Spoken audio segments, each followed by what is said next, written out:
Perkenalkan, nama saya Muhammad Pasya. Saya dari kelas 02 PJP 004 dengan nomor NIM 2510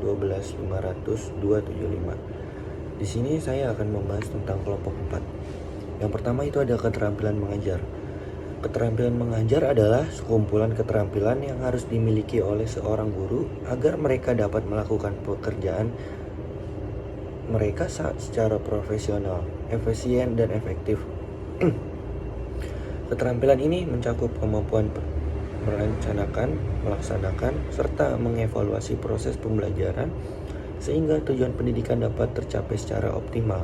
Keterampilan mengajar tidak hanya berkaitan dengan penyampaian materi, tetapi juga mencakup kemampuan berinteraksi, mengelola kelas, memotivasi peserta didik, serta menciptakan suasana belajar yang kondusif.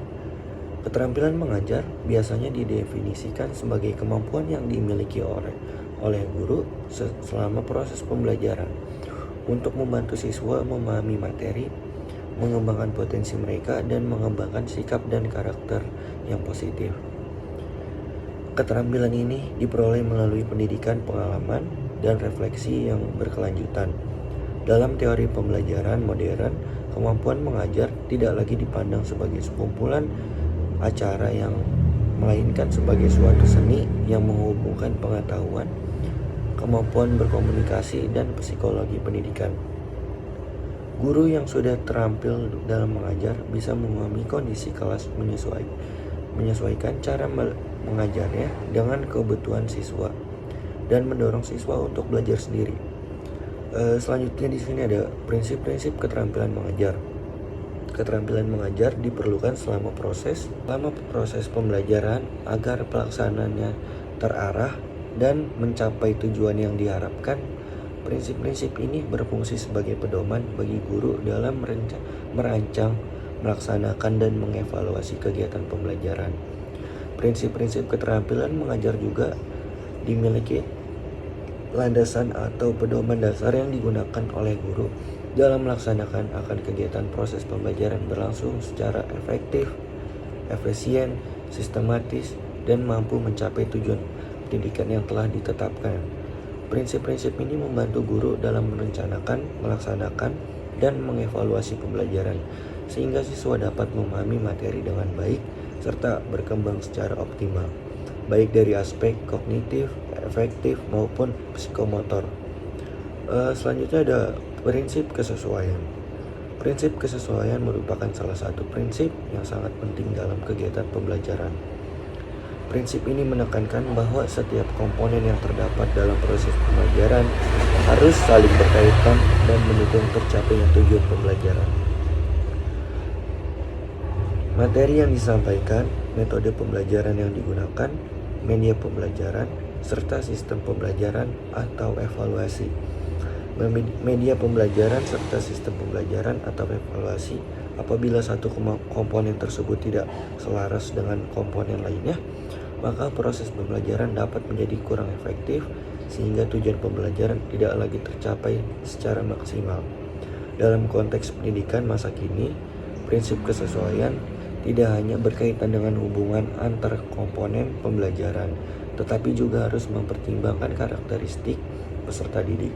Guru perlu memahami kondisi siswa secara menyeluruh seperti kemampuan intelektual, latar belakang sosial, minat belajar, serta gaya belajar yang dimiliki oleh setiap siswa.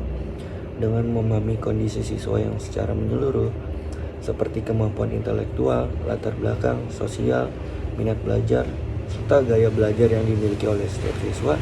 Dengan memahami gaya aspek tersebut, guru dapat merancang proses pembelajaran yang lebih relevan, tepat sasaran, dan sesuai dengan kebutuhan peserta didik. Kesesuaian antara tujuan pembelajaran dan materi salah satu bagian penting dalam penerapan prinsip kesesuaian adalah adanya hubungan yang selaras antara tujuan pembelajaran dengan materi yang diajarkan. Tujuan pembelajaran menunjukkan kompetensi atau kemampuan yang diharapkan dapat dimiliki oleh setiap siswa setelah mengikuti proses pembelajar. Oleh karena itu, materi yang dimiliki harus mampu mendukung tercapai tujuan tersebut. Sebagai contoh, apabila tujuan pembelajaran dalam mata pelajaran sains adalah agar siswa memahami proses perubahan wujud benda, maka materi yang diberikan harus berfokus pada proses mencair, membeku, menguap, dan mengembun. Selain itu, penyampaian materi sebaiknya dilengkapi contoh-contoh yang berkaitan dengan kehidupan sehari-hari siswa, seperti es yang mencair menjadi air atau air yang dipanasnya hingga berubah menjadi uap. Apabila materi yang diajarkan tidak sesuai dengan tujuan pembelajaran, maka siswa akan mengalami kesulitan dalam memahami konsep yang harus dipelajari. Oleh sebab itu, guru perlu melakukan pemilihan materi secara cermat agar benar-benar relevan dengan kompetensi yang ingin dicapai dalam pembelajaran. Kesimpulannya, berdasarkan pembahasan yang sudah dibahas, bisa disimpulkan bahwa kemampuan mengajar adalah suatu kemahiran yang wajib dimiliki oleh setiap guru agar proses belajar mengajar menjadi baik, menyenangkan, dan mampu mencapai hasil yang diharapkan. Sekian dari saya, kurang lebihnya mohon maaf. Wassalamualaikum warahmatullahi wabarakatuh.